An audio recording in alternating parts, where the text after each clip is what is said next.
UK जा रही थी एक फेमिनिस्ट कॉन्फ्रेंस अटेंड करने, जो पूरी दुनिया से ख़वातीन आ रही थी उसको अटेंड करने। जब मैं वहाँ पहुँची तो मैंने बोर्डिंग पास लिया, फिर मेरा इमिग्रेशन में भी पासपोर्ट पे स्टैंप लगा एग्ज़िट का।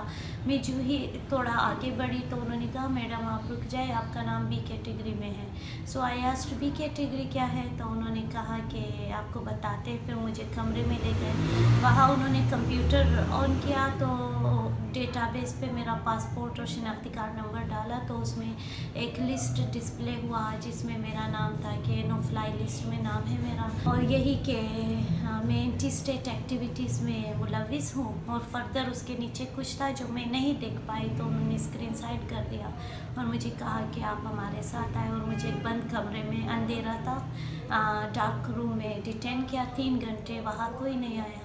फिर एक खातून ऑफिसर आई, उन्होंने कहा कि आप जो है अभी आपका नाम जो है उन्होंने डाला है, ऐसे बात की मेंशन नहीं किया। अब वो आएंगे तो हम आपको उनके हवाले करेंगे, तो वो आपका फर्दर तफ्तीश करेंगे।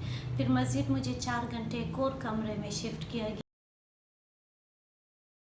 एक और खातून भी आए, उन्होंने कहा आपका नाम स्टेट एजेंसीज ने, उन्होंने नाम नहीं बताया, उन्होंने डाला है और इस्लामाबाद का कोई एजेंसी है। मुझे तो नहीं पता कि मेरी ऐसी कौन सी एक्टिविटीज़ थी जिस पे उन्होंने मुझे एंटी स्टेट कैटेगरी में डाला। अगर बात मिसिंग पर्सनस की है तो वो तो पूरे पाकिस्तान का मसला है, और हर शख्स जबरी तौर पर कोई भी शख्स हद से बेजा में 24 घंटे से ज़्यादा रखा जाता है तो हम कहते हैं राइट टू फेयर ट्रायल दिया जाए, तो जो ये हमारे आइन में है। तो मुझे पता नहीं है कि वो कौन सी एंटी स्टेट एक्टिविटी है। मैंने ट्विटर पे, सोशल मीडिया पे, प्रोटेस्टों पे हम कुछ इदारों के उनके, हमारे तो जंग इदारों से नहीं है, हमारी किसी से नहीं है, हमारी जंग उनके तरीक़ेकार से है। वो भी जंग जो तनकीदी है, तनकीद बराए इस्लाह है, तो हम शायद उनको तनकीद पसंद नहीं आया होगा, यही हो सकता है। और अगर जबरी गुमशुदा अफराद की बात है तो अगर हमारे इदारों का भी कोई बंदा जबरी तौर पे गुमशुदा होगा तो हम उनके लिए भी तो आवाज़ उठाएंगे। ये तो कोई ऐसी बात है ही नहीं जो किसी को एंटी स्टेट डिक्लेयर करे। अक्सर लोग कहते कि ये जो स्ट्रगल करते हैं बाहर मुल्क असाइलम के लिए करते हैं, हालांकि मैं मुसलसल 2008 से मैंने जिनेवा में पाकिस्तान की नुमाइंदगी की ICRC मूड कोर्ट कंपटीशन में। असाइलम तो तब हालात बहुत ख़राब थे, हम ले सकते थे, अब तो मैं शऊर के स्टेज पे हूँ।